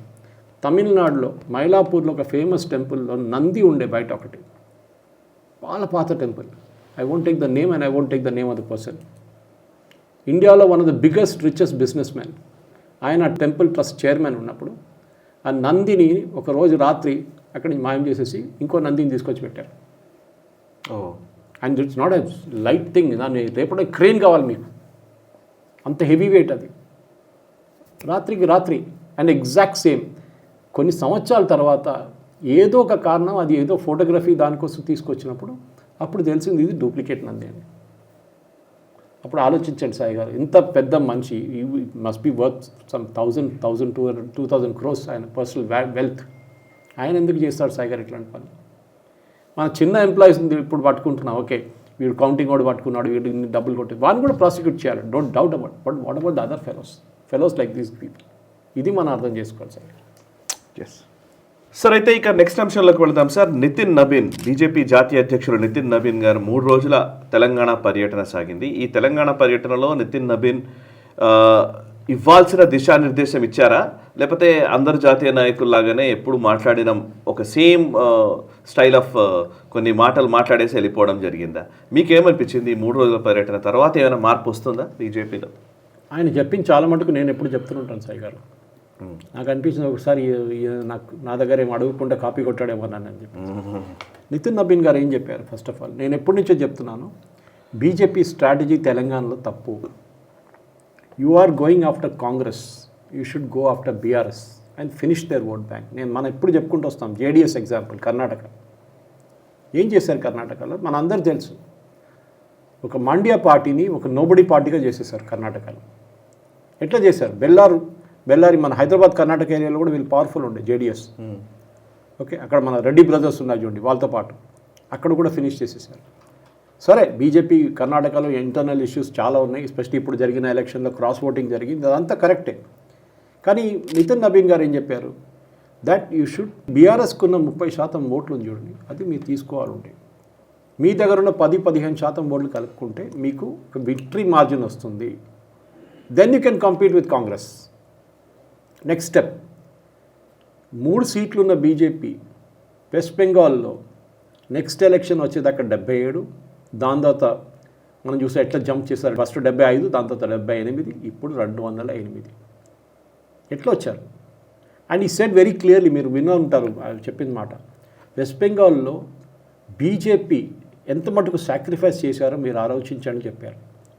ఇక్కడ అది లేదు సాయి గారు, ఆ ప్రాబ్లం లేదు. ఇక్కడ ఎవరిని చంపట్లేదు. అక్కడ ఎంతమంది బీజేపీ కార్యకర్తలు చనిపోయింది మనకు తెలుసు. అప్పుడు కూడా జైల్లో వేశారు, కొట్టారు. ఆ చేసిన తర్వాత కూడా వాళ్ళు నిలబడి పోటీ చేసి గెలిచారని చెప్పి నితిన్ నబీన్ గారు చెప్పారు. I think that's a real moot point. You should be prepared for sacrifices. మన దగ్గర ప్రాబ్లం ఏంటంటే సాయి గారు, మొన్న బాధ ఎక్కడ అనిపిస్తుంది, BJP state executive committee meeting అనుకుంటాను, ఎక్కువ మంది లేరు, ఒక 40-50 మంది ఉన్నారు వాళ్ళు. ఆ మీటింగ్లో నితిన్ నబీన్ గారు ఉన్నారు, వందే మాత్రం పాడుతున్నారు ఫుల్ వర్షన్. నితిన్ నబీన్ గారు ఫుల్ పాడుతున్నారు, క్లియర్గా కనిపిస్తుంది. ఆడియన్స్లో ఒక 5-6 మంది ఉన్నారు సాయి గారు, 2 లేడీస్, మిగతా వాళ్ళు జెంటిల్మెన్ ఉన్నారు, వాళ్ళు పాడుతున్నారు. మిగతా ఎవ్వరు ఒక అటెంప్ట్ కూడా చేయట్లేదు. మీరు పార్టీ ఫిలాసఫీలో ఉంటే మీరు అర్థం చేసుకోవాలి. దాని నుంచి మీరు సదా వచ్చలేం రాత్రిభూమి రావాలని చెప్పట్లేదు, బట్ యూ షుడ్ నో వందే మాత్రం. మీకు తెలియకపోతే ఒక హాఫ్ అన్ అవర్ స్పెండ్ చేస్తే మీకు వచ్చేస్తుంది ఆటోమేటిక్ వర్డ్స్ అంతా, లిరిక్స్ అంతా. అది కాకుండా అక్కడ నిలబడే స్టాచ్యూ లాగా నిలబడితే ఏమవుతుంది సాయి గారు? నేను ఎప్పుడు చెప్తాను, ఇప్పుడు కూడా చెప్తాను సాయి గారు, మీరు ప్రతి కాన్స్టిట్యున్సీని అనలైజ్ చేయండి. 117 మంది 119 ఎంత కాన్స్టిట్యున్సీస్ ఉంది చూడండి, అనలైజ్ చేయండి సాయి గారు. బూత్ మేనేజర్స్ ఎంతమంది? నాకు చాలా where I felt really thrilled was other day, మా అపార్ట్మెంట్లో ఎస్ఐఆర్ కోసం బిఎల్లో వచ్చారు. బిఎల్లో వచ్చినప్పుడు బిఎల్లో తోడు అంటే మా దగ్గర 5 బూత్లు ఉన్నాయి గౌతమ్ మోడల్ స్కూల్లో అల్వాల్లో, 5కి 5 సపరేట్ బిఎల్ఓస్ ఉన్నారు. మా దగ్గర మా అపార్ట్మెంట్కి ఫస్ట్ వచ్చిన ఒక లేడీ, ఆమెతోని there was a gentleman, it turn out be BJP BLA. ఇంకెవ్వరు రాలేదు తోడు, కాంగ్రెస్ ఓడలేడు, బీఆర్ఎస్ ఓడలేడు. ఓకే, నాకెంత ఐ ఫెల్ట్ థ్రిల్డ్. అంటే దానికన్నా ముందు రోజు పేపర్లో ఒక న్యూస్ వచ్చింది, మీరు చూసుంటారు, మిస్ అయిపోయి ఉంటారు. బిఎల్ఏలు ఎవరు దొరకట్లేదు, డబ్బులు అడుగుతున్నారు, 2,000-3,000 రూపాయలు అడుగుతున్నారు, బిర్యానీ అడుగుతున్నారు, మందు అడుగుతున్నారు, లేకుంటే రారంటున్నారు. ఎమ్మెల్యేలు పాపం చాలా ఖర్చు పెడుతున్నారు దానికోసం, కాంగ్రెస్ ఎమ్మెల్యేలు, బీఆర్ఎస్ ఎమ్మెల్యేలు ఖర్చు పెడుతున్నారు, ఎందుకంటే వీళ్ళు ఎవరు రావట్లేదు. బీజేపీ అక్కడ అర్థం చేసుకోవాలి సాయి గారు, అన్నిటికంటే పెద్ద అడ్వాంటేజ్ అది బీజేపీ. మనం ఎన్నోసార్లు చెప్పాం, నేను ఫ్రీ లేబర్ అని చెప్పట్లేదు, కానీ మీకు ఫ్రీ వాలంటీర్స్ ఉన్నారు మీ దగ్గర. వచ్చి పొద్దున్న నుంచి రాత్రి దాకా పనిచేసి వెళ్ళి వాళ్ళు 10 పైసల మీద అడగరు, పెట్రోల్ డబ్బులు అడగరు, బిర్యానీ అడగరు. అది మీరు వాడుకుంటలేరు. And that is exactly what Nitin Nabin side. మీ కల్చర్ చూడండి, మీరు ఈ ఫ్యాక్షన్ ఆ ఫ్యాక్షన్, మీరు కిషన్ రెడ్డి ఫ్యాక్షనా, బండి సంజయ్ ఫ్యాక్షనా, ఇది మెయిన్ టాక్. ఇది మీరు బిలీవ్ చేయరు, మోస్ట్ ఎడ్యుకేటెడ్ పీపుల్ నేను ఏదో ఆరాఫేరా మనుషులుగా మాట్లాడుతూ వాళ్ళందరూ నన్ను బీజేపీ ఏం చెప్తారు సపోర్టర్ బీజేపీ స్పోక్స్ పర్సన్గా చూసుకుంటారు నన్ను ఈ టెలివిజన్లో అంతా నేను ఇంత మాట్లాడుతానని చెప్పేసి నేను చెప్తాను నాకు సంబంధం లేదు. కానీ వాళ్ళంటా సురేష్ నెయ్యారు బీజేపీ గెలవరు తెలంగాణలో, ఎందుకు ఫ్యాక్షన్ ఉంది ఇక్కడ. వాళ్ళంటున్నారు ఎవరు non political professional working professionals అంటున్నారు. ఇది నేను ఇంకొక లోకల్ లీడర్ అంటే అర్థం చేసుకోవచ్చు ఇదంతా. This is what Nitin Nabin said. మీ పాలిటిక్స్ పక్కన పెట్టండి, మీ గ్రూపిజం పక్కన పెట్టండి. ఇట్లా చాలా మంది వచ్చి చాలా విషయాలు చెప్పి చాలా సార్లు మాట్లాడిపోయారు కదా సార్. నితిన్ నబీన్ యాక్షన్ తీసుకోకపోతే సాయి గారు ఫాలో అప్ ఉంటుందంట. ఫాలో అప్ ఉండాలి. ఫాలో అప్ ఉండకపోతే కర్ణాటకలో ఇప్పుడేం జరుగుతుంది అది అక్కడ బీజేపీలో కూడా జరుగుతుంది. కర్ణాటకలో క్రాస్ ఓటింగ్ వేసిన తర్వాత 3-4 ఎమ్మెల్యేలు క్రాస్ ఓటింగ్ ఇవాళ దాకా ఎవరని వీళ్ళు ఐడెంటిఫై చేయలేకపోతున్నారు. ఆలోచించి మీ పార్టీలో ఉన్నారు, మీ దగ్గర ఇంటెలిజెన్స్ సెటప్ ఉంది సెంట్రల్లో, ఈజీగా మీకు పట్టుకొచ్చి ఎవరు ఓటింగ్ వేశారు క్రాస్ ఓటింగ్ వేశారండి, కానీ మీరు చేయలేకపోతున్నారు. నాకు ఒక కీలకమైన ప్రాబ్లం కనబడుతుంది సార్. ఇప్పుడు మీరు మాట్లాడుతున్నప్పుడు ఇవన్నింటినీ కూడా చాలామంది చూస్తారు, బీజేపీ నాయకులు చూస్తారు. బీజేపీ నాయకులకున్న ఒక మేజర్ సమస్య నాకు కనిపించింది, నా ఎక్స్పీరియన్స్ ప్రకారం మీతో మనం అనేకసార్లు మాట్లాడుతున్నాం కాబట్టి చెప్తాను. బయట ఉన్నవాళ్ళు అంటే బీజేపీ అంటే బేసికల్లీ జాతీయవాదులు లేకపోతే ఆర్ఎస్ఎస్ లింక్ అయి ఉన్నవాళ్ళు లేకపోతే ఇక్కడ నుంచి ఒక చిన్న విమర్శను కూడా వాళ్ళు తట్టుకోలేరు. బయట వాళ్ళు పచ్చి బూతులు తిట్టినా సరే వాళ్ళకి ఏం ప్రాబ్లం లేదు. కరెక్ట్. సో ఇది మేజర్ సమస్య అని నాకు అభిప్రాయం. అంటే వాళ్ళు సద్విమర్శన ఈ విమర్శన సరిగ్గానే చూడాలా వద్దా. వన్స్ ఇప్పుడు మీరు మాట్లాడుతున్నారు అనుకోండి, ఇమీడియట్లీ చూసారా సురేష్ గారు ఇలా మాట్లాడుతున్నారు, లోపల నుంచి ఇట్లా ఒక రకమైన కోపం ఉద్వేషం అన్నీ పొంగుకొస్తాయి. అదే బయట నుంచి ఉన్నవాళ్ళు మేధావుల పేరిట ఉన్నవాళ్ళు ఎన్ని బూతులు తిట్టినా ఎన్ని మాటలు మాట్లాడినా ఆ మేధావులందరినీ కూడా లేదు చాలా గొప్పవాళ్ళు వీళ్ళు అని కీర్తిస్తూ ఉంటారు. జేపీ నడ్డా లాంటి వాళ్ళని కూడా తీసుకొస్తూ ఉంటారు. సో ఇది కరెక్టేనా కాదా? కరెక్ట్ సార్ గారు. ఇప్పుడు మీరు మాట్లాడే ఇప్పుడు మీరు చెప్తున్నారు సార్, మీరు చాలా అనాలిసిస్ చెప్తున్నారు, ఇలా ఉండాలి ఇలా చేయాలని. సో ఇవన్నీ ప్రేక్షకులకు అర్థం కావడానికి పనికొస్తాయి, కానీ భారతీయ జనతా పార్టీకి చేరుతుందా అని నితిన్ నబీన్ చెప్పింది కూడా చేరిందా అని నా క్వశ్చన్. బిలీవ్ చేయరు, ఎన్నోసార్లు పబ్లిక్ మీటింగ్స్లో ఓపెన్ పబ్లిక్ మీటింగ్స్లో నేను స్టేజ్ మీద ఉన్నప్పుడు కూడా లేకుంటే స్టేజ్లో కూర్చున్న ఆడియన్స్లో కూర్చున్నప్పుడు కూడా కొంతమంది సీనియర్ బీజేపీ లీడర్స్, నేను వాళ్ళ పేరు కూడా తీసుకొని మీకు తెలుసు నేను ఎవరు రెఫర్ చేస్తున్నాను, ఓపెన్గా చెప్పారు ఈ సురేష్ గారు మా పార్టీ ఎట్లా నడిపేయాలో చెప్తారు మాకు. నేను చెప్పాను, నేను రిప్లై చేసినట్టు చెప్పాను, దాంట్లో తప్పేం చెప్పానని అడిగారు. మనం బాగుపడితే పార్టీ బాగుపడితే నేను కూడా హ్యాపీగా ఉంటాను. I'm a right winger, this no apologies about it, but I don't want to be Nupur Sharma. అది చాలా ఇంపార్టెంట్. నుపూర్ శర్మని మీరు కాపాడుకోలేకపోయారు. మీరు of course Amit Shah took care, protection ఇచ్చారు, అన్నీ ఇచ్చారు కరెక్టే. కానీ ఆ రోజు నుపూర్ శర్మని ఏ రోజు మీరు పార్టీ నుంచి ఎక్స్పెల్ చేశారో సస్పెండ్ చేశారో ఆ రోజు కాన్ఫిడెన్స్ పోయింది పార్టీలో. Because she said nothing wrong. ఆమె పుస్తకంలో రాసిన మాటనే ఆమె చెప్పింది, దాని పక్క నుంచి అక్కడి నుంచి ఏం చెప్పలేదు ఆమె. I can still understand Raja Singh, ఆయన అప్పుడప్పుడు కొంచెం ఓవర్ ద టాప్ వెళ్ళిపోతారు, కానీ ఆయన ఈజ్ లైక్ దట్. రాజా సింగ్ని మార్చలేరు మీరు, ఓకే. కానీ ఇది మన మెయిన్ ప్రాబ్లం సాయి గారు. సజెషన్స్ ఇస్తున్నప్పుడు తీసుకోరు. చెంచాలు వచ్చి అది ఉంది మీరు అందరు కనబడ్డు మీరే దేవుడు తర్వాత మీరే అంటే ఓ ఫుల్ హ్యాపీ కాదు. నేను ఎప్పుడు అడుగుతాను వీళ్ళ దాంట్లో ఇప్పుడు కొత్త వాళ్ళు చాలామంది తీసుకుంటున్నారు. మొన్న ఎవరో అన్నారు కొత్త వాళ్ళు పార్టీలు వస్తున్నాయి వాళ్ళు చాలా బాగా చూసుకోవాలి, ఓకే, ఇంటికి వచ్చిన కొత్త కోడల్లాగా వాళ్ళని చూసుకోవాలని చెప్పారు. ఇది ఉంది బిఎల్ సంతోష్ చెప్పింది, ఇది బిఎల్ సంతోష్ గారు చెప్పింది. I don't dispute that point. వాళ్ళ కల్చర్ తెలియకపోవచ్చు పార్టీలో, ఓకే. వాళ్ళకి ఆయన ఏదో అన్నారంటే వేరే చెప్పారు, అది బయట నుంచి వచ్చే నాయకులు మన పార్టీ బీజేపీలోకి వచ్చినప్పుడు వాళ్ళని కోడల్లాగా అంటే కోడల్లాగా కాదు కూతురులాగా చూడాలి. ఆ వచ్చిన వ్యక్తులు అత్తలాగా కాదు తల్లిలాగా ట్రీట్ చేయాలి ఇక్కడ ఉన్న వాళ్ళని. ఇది ఆయన చెప్పారు అని నాకు చెప్పింది. నాకు కూడా నేను కూడా విన్నాను ఈ మాట. I have the same thing. దాంట్లో తప్పేం లేదు.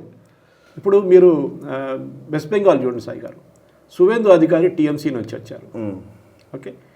పార్టీలోని చాలామంది లీడర్స్ టీఎంసీ నుంచి వచ్చారు బీజేపీకి. హిమంత బిశ్వ శర్మ కాంగ్రెస్ నుంచి వచ్చారు. కానీ వాళ్ళు వచ్చిన దానికంటే బీజేపీకి ఏమైనా ప్రాబ్లం అయిందా? లేదు కదా సాయి గారు. దే బాట్ ఇన్ వాల్యూ ఉంటుంది పార్టీ. వాళ్ళు ఓట్లు తీసుకొచ్చారు. నేను ఇప్పుడు కూడా అడుగుతాను సాయి గారు, నా ఫోన్లో ఇప్పుడు చూడండి ఒక బీజేపీ 30 గ్రూప్లో నేను నన్ను యాడ్ చేశారు, నాకు తెలియకుండా యాడ్ చేశారు. BJP Telangana, BJP Andhra, BJP Rangareddy, BJP Medak, ఇది అన్ని గ్రూప్స్ వస్తూనే ఉంటుంది. ఏంటి సెల్ఫీలు తీసుకోవడం, వేయడం. మీటింగ్ అటెండ్ చేశారు బీజేపీ కార్యకర్తల సమావేశం. 10 ఓట్లు తీసుకురాగలరా మీరు? నేను అడిగే ప్రశ్న ఇది. చాలామంది అడిగాను నేను, వాళ్ళకి చాలా కోపం వచ్చింది. ఏం సురేష్ గారు ఇట్లా అంటున్నారు, 10 ఓట్లు తీసుకురాగలరా? చాలు నాకు, 1000 మంది ఉన్నారు, 10 ఓట్లు తీసుకొస్తే ఐఎమ్ మోర్ దెన్ హ్యాపీ. కానీ చేయలేరు వీళ్ళు. ఇది ప్రాబ్లం సాయి గారు. నాయన్ నరసింహారెడ్డి గారు 77లో మా కాలనీకి వచ్చినప్పుడు నాకు ఇప్పుడు కూడా గుర్తుంది, మోటార్ సైకిల్ మీద వచ్చారు ఆయన, జార్జ్ ఫెర్నాండెస్ గారితో. వెనక జార్జ్ ఫెర్నాండెస్ కూర్చున్నారు, నాయన్ నరసింహారెడ్డి మోటార్ సైకిల్ నడిపిస్తున్నారు. ఫస్ట్ టైం వచ్చిన my introduction to politics was that. అంటే ఎంత హంబుల్గా ఉన్న వాళ్ళు, like a person like George Fernandes, ఈ వాజ్ కొలోసస్ ఆ టైంలో. కరెక్ట్. ఎమర్జెన్సీని వ్యతిరేకించిన తర్వాత దాని జరిగిన మనం చూసాం, అదంతా రైల్వే స్ట్రైక్ చేయించారు. కానీ ఇప్పుడున్న నేతలు అట్లా కాదు సాయి గారు. మీరు ఒక ఫంక్షన్కి పిలిస్తే వచ్చి దండ కొట్టేసి వెళ్ళిపోతాడు, నమస్తే కొట్టేసి చిన్న స్పీచ్ ఇస్తే వెళ్ళిపోతాడు. I'm very busy person you see. మీరు కార్యకర్తలతో టైం ఇన్వెస్ట్ చేయాలి, ఇదే చెప్పారు. ఎంతమంది చేస్తారు సాయి గారు?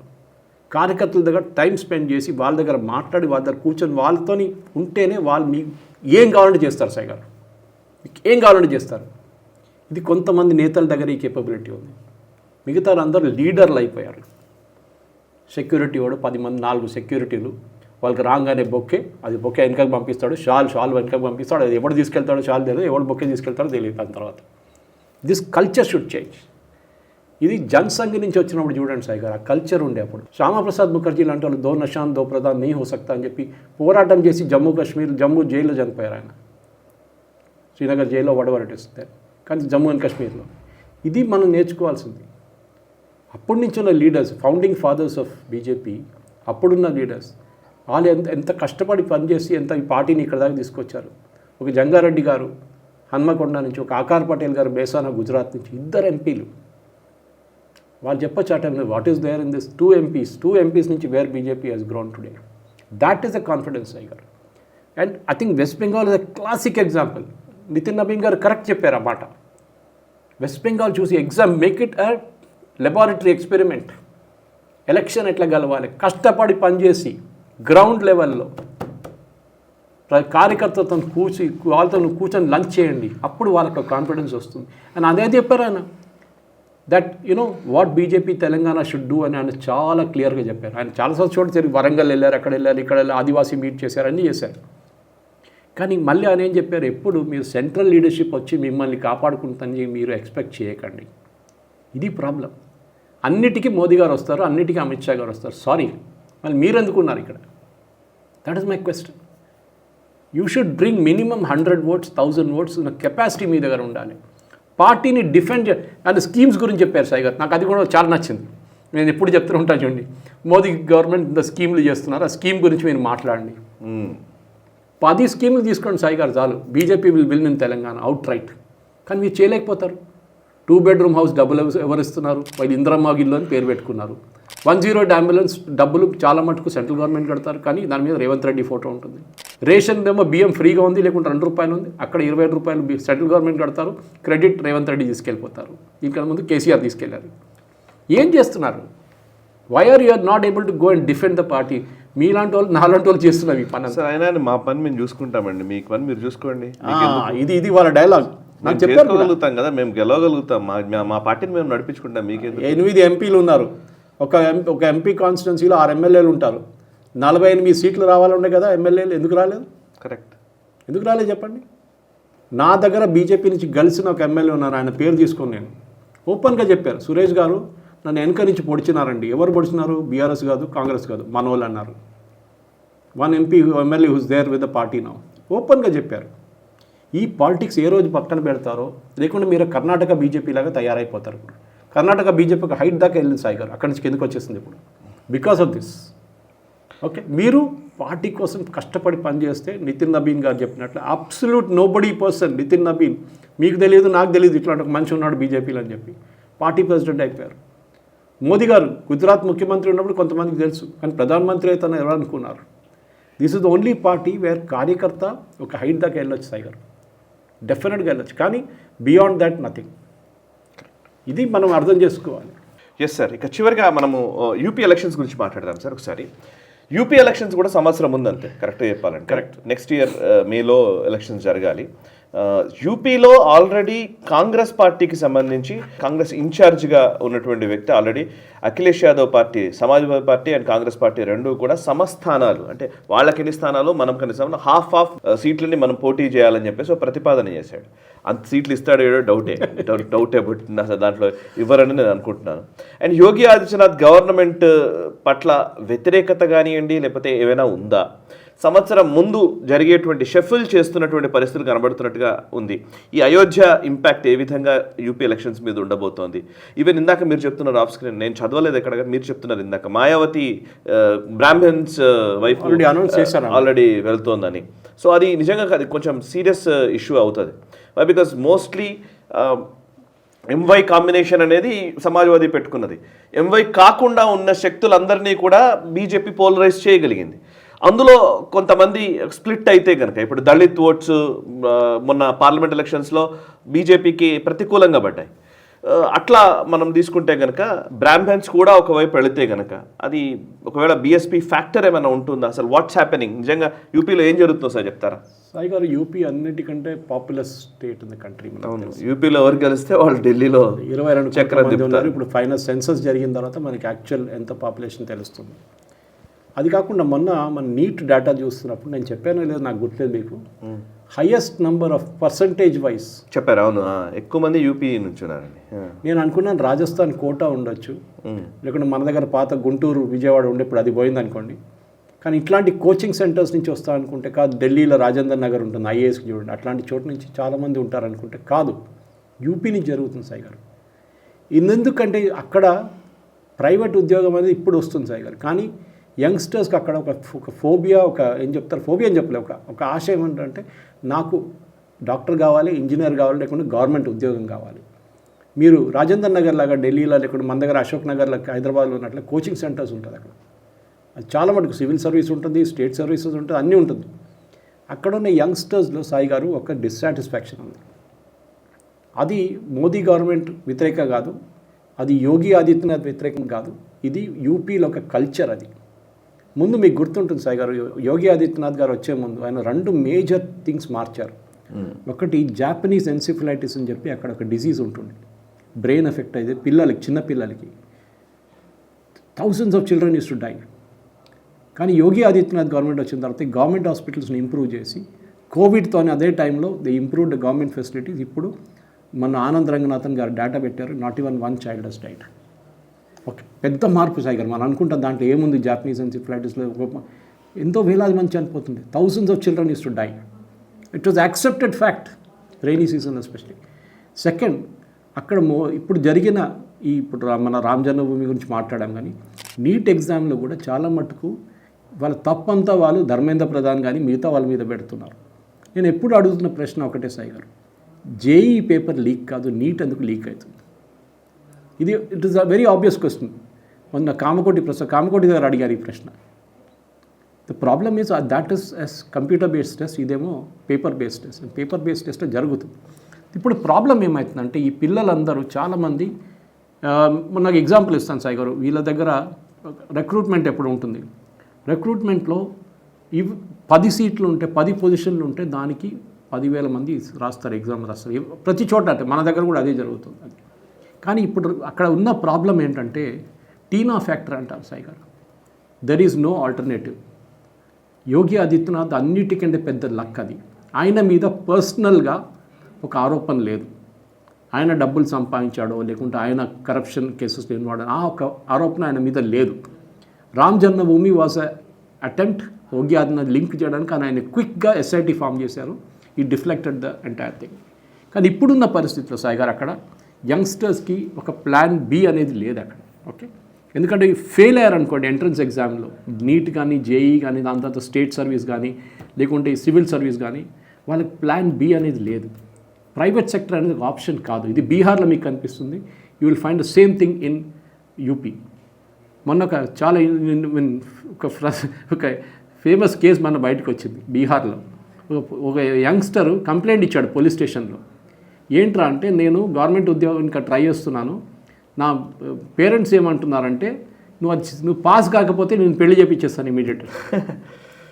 పోలీస్ స్టేషన్లో కంప్లైంట్ ఇచ్చి. ఓకే, నన్ను ఇట్లా పట్టుకపోతారు, కిడ్నాప్ చేస్తారు. అక్కడ పెద్ద ఇండస్ట్రీ, అది కిడ్నాపింగ్ ఇండస్ట్రీ అక్కడ. ఇది అక్కడున్న పరిస్థితి సాయి గారు. యంగ్స్టర్స్కి ఇప్పుడు మరి నోయిడా వైపు కొంచెం ఉద్యోగాలు వస్తున్నాయి, there is no doubt about. యూపీలో కూడా చాలా మటుకు ఇప్పుడు వస్తున్నాయి, కానీ సరిపోదు. అక్కడున్న పాపులేషన్కి సరిపోదు. మీరు 22 కోట్లు అనగానే దాంట్లో ఇండియాలో 65% is below the age of 35 అంటారు. అప్పుడే మీరు క్యాలిక్యులేట్ చేసుకోవచ్చు. 15-20 కోట్ల మంది యంగ్స్టర్స్ ఉన్నారు. వాళ్ళకి ఎవరు ఇస్తారు ఉద్యోగం? ఇది అని. కానీ అక్కడున్న ప్రాబ్లం ఏంటంటే అఖిలేష్ యాదవ్ ఇమేజ్ ఏంటి? ఇప్పుడు నేను ఒక సర్వే చూశాను అఖిలేష్ యాదవ్ గురించి అండ్ మాయావతి గురించి. అక్కడే మాకు ఈ ఫ్యాక్ట్ వచ్చింది దట్ బ్రాహ్మిన్స్కి టికెట్ ఇస్తున్నారు Mayawati. Brahmins very small community, I think 2-3% ఉన్నారు యూపీలో అంతే. కానీ మీరు అఖిలేష్ యాదవ్ ఓట్ బ్యాంక్ చూస్తే Yadav and Muslims, Mayawati Jatav and Muslims. కానీ మాయావతికి లాస్ట్ 2 ఎలక్షన్ల నుంచి ఇది చాలా మట్టుకు ఈ ముస్లిమ్స్ వెళ్ళిపోయారు. ఎవరి వైపు? Congress and SP. అదొక వాళ్ళు కాంబినేషన్గా పోటీ చేసి లాస్ట్ టైం బీజేపీని చాలా పెద్ద దక్కింది యూపీలో.